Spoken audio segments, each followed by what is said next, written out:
with that, the motion before the House tonight is this House believes that feminism cannot be capitalist. I look to the first speaker, Tamzin Lent, Secretaries Committee, St. Peter's College, to open the case for the proposition.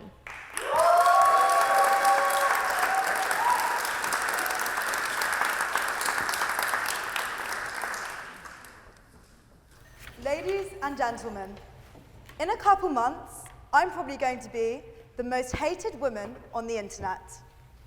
I don't know if you know this, but these videos are uploaded onto YouTube, and on the internet, the antithesis of the cute cat videos you see is women talking about feminism. So thank you, Madam President, for giving me the opportunity to speak tonight and to put my life on the line like this. Feminism strives for the social, political, and economic equality of the sexes. Capitalism is predicated on privatization, exploitation, and inequality. Equality is impossible in an inherently unequal capitalist society, which is based upon the principle that no one is equal. You cannot be simultaneously feminist and capitalist. Such a position is not simply an inconsistency in views, it is a contradiction in terms. But I stand here, seeming to embody the very paradox I am urging cannot logically exist. I call myself a feminist, I live in a capitalist society, and I probably spent as much time deciding what to wear tonight as I did writing the speech. But even though we are entangled in capitalism, feminism cannot be capitalist. As I will show tonight, if we lean in to the corrupt system, we are complicit in the very exploitative structures that we are seeking to undo. Feminism reimagines a future based on principles of equality, justice, and liberty. But these redistributive ideals are fundamentally incompatible with the inequality capitalism necessitates. So not only is the idea of capitalist feminism an oxymoron, it is deeply destructive to feminism. Feminism isn't about elevating a few women to positions of power. It's not about giving women a seat at the table. It's about dismantling the table and building a new one altogether. So we can't just break the glass ceiling. We need to bring down the building, those glinting phallic skyscrapers with their lofty CEOs, like really, and CEOs who sit up there looking down on people sleeping in cardboard on city streets. As long as there are poor women serving you at the dinner table, as long as there are poor women cleaning your toilets or working in factories for 44p an hour to make your feminist AF t-shirts, it doesn't matter how far you are leaning in the executive suite. Actions speak louder than t-shirts, so I urge you to vote for the proposition tonight and to show your imaginative capacity, because capitalism has no place in the future that feminism reimagines. My argument can be broken down into 3 key points. Firstly, capitalism is predicated on the commodification of human bodies, primarily in the form of labor. The system was designed entirely for men by men. The system itself, inherently, not just superficially, favors the fruits of male labor and allows them to amass power in a way that women simply can't. Secondly, feminism wouldn't be feminism unless it shows a deep suspicion of power, something all of us at the Union are perhaps too familiar with. So feminism can't be about giving a few women an elevated position within the system. Feminism is necessarily pluralist. It's about fighting for equality for everyone, regardless of their gender, sex, race, ethnicity, or religion. Thirdly, how can equality and justice ever mean anything in a valueless society? Feminism itself is hijacked under capitalism, because capitalism says to us, if we believe in it, why can't we just buy it? But firstly, the great pleasure falls upon me to introduce the opposition speakers in tonight's debate. Opening the case of the opposition is my dear friend, Viren Shetty. Instead of making the conventional, disparaging joke, I'm simply going to say that I look forward to the profound insights into female oppression and societal inequality of a first-year male HISPOL student from Christchurch.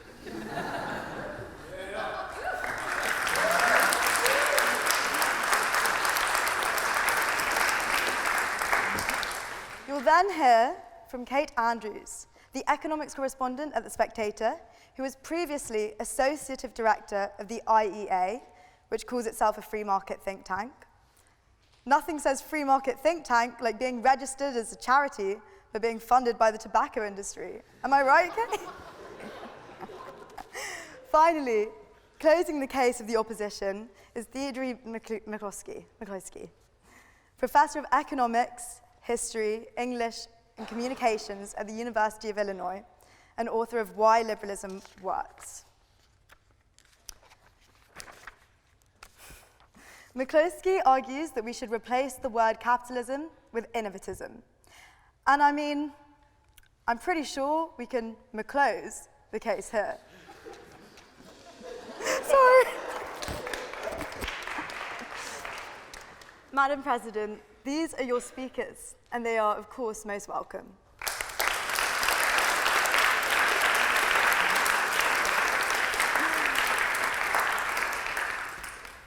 So tonight, I'm going to argue that women will always just be cogs in a wheel in a capitalist system, a system designed by men for men. Capitalism is structured on exchange, and typically the exchange of women who circulate as property, literally given away from father to husband as a fetishized commodity. We can see this in the fact that marital rape wasn't even a crime in England until 1991, or America until 1993. You couldn't rape your wife like you couldn't burgle your own home. Capitalism measures individuals by their productivity output. Humans are alienated, turned into profit, and commodified. So what isn't economically productive has no value. Let's look at the implications of this. It means, in capitalism, child rearing has no value. I don't want to live in a society where all I am valued for is how many days I can work. Does it really make sense that if I go on maternity leave, I am seen to have negative value? Or does capitalism just value the wrong things?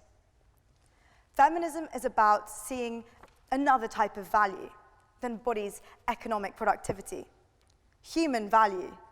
It's about envisioning a system in which we can have zero economic worth whatsoever, but we'd still have value as people. What capitalism does is it compounds inequality. If women are paid an average of 72 cents for every dollar paid to men, according to capitalist economics, women are only able to produce about 70% of what a man can. So if you side with the opposition, are you accepting that a woman is only able to produce 70% of what a man is worth? Are you saying it is justified that compared to a white man's dollar, the white woman makes 72 cents, an African American woman 64 cents, and a Hispanic woman 56 cents? I mean, to address this fault and market failure, the government has had to intervene. And government intervention is fundamentally at odds with free market capitalism. And even this fails, because capitalism will always exploit loopholes for profit.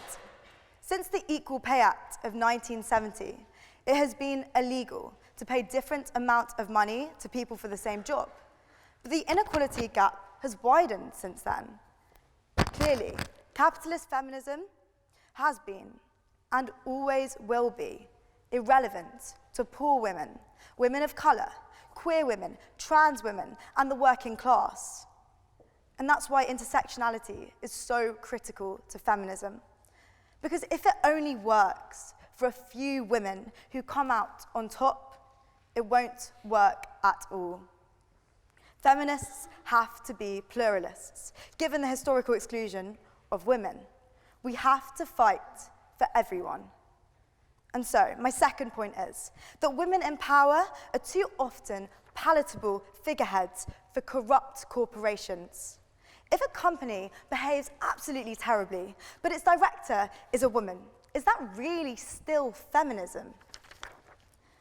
Will having a few more women on the boards of JP Morgan or Goldman Sachs lead to any real change? Or is it actually something much more sinister?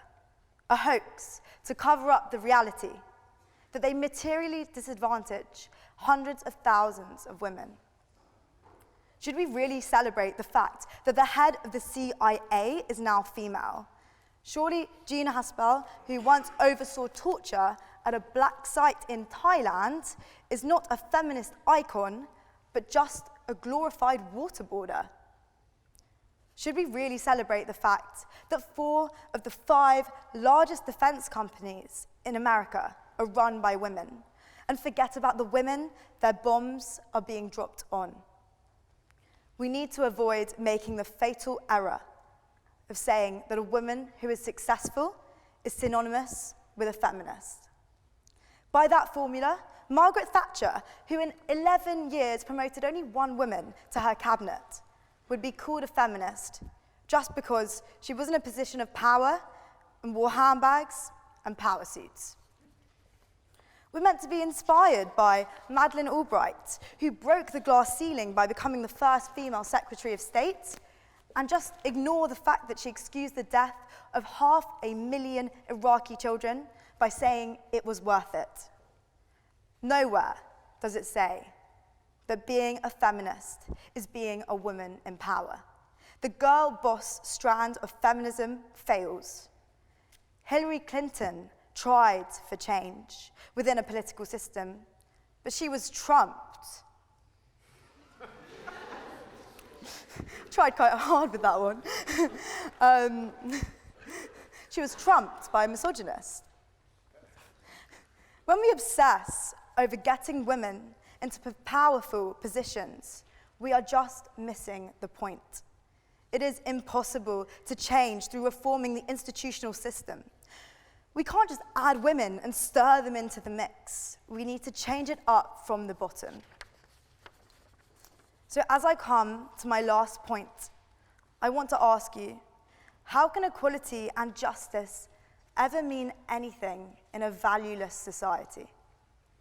Capitalism has no values except profit. So if exploitation generates profit, profit will always be made regardless. From the exploitative porn industry, to advertisements, to strip bars, to cigarettes, capitalism churns out negative consumption externalities because cash rules, not people. We are taunted by the fact that feminism itself is commodified, exploited by companies which pretend to promote feminism, but really only profit from it. Your "This is what a feminist looks like" t-shirt, a quote taken from Ngozi Adichie's TED Talk and reclaimed and commercialized by Dior, was made in a Mauritian sweatshop by women earning 62 pence an hour. There's a poignancy to Beyoncé saying, "Bow down, bitches," given her sportswear brand is produced in factories employing mostly women who earn less than 44 pence an hour.